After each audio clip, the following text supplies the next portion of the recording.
तुकाराम काते यांनी आज आमदारकीची शपथ घेतली. महाराष्ट्राचा आराध्य व छत्रपती शिवरायांना वंदन करतो. परमपूज्य डॉक्टर बाबासाहेब आंबेडकरांना मानाचा मुद्रा करतो. आमचे शक्तिस्थान श्रद्धास्थान बाळासाहेबांना वंदन करतो. दिघे साहेबांना वंदन करतो.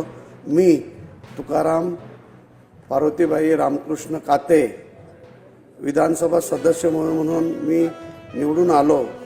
आपल्या ईश्वर साक्षी शपथ घेतो की कायद्याद्वारे स्थापित झाले आहे अशा भारतीय संविधानाबद्दल मी खरी श्रद्धा व निष्ठा बाळगेन. भारतीय सार्वभौमता व एकत्मता उत्पन्न राखीन आणि आता जे कार्य हाती घेतले आहे ते निष्ठापूर्वक पार पडेल. धन्यवाद. जय हिंद, जय महाराष्ट्र, जय भीम. श्री राजू तोडसाम, श्री आशिष देशमुख, श्री अशोक पाटील, श्री नारायण पाटील.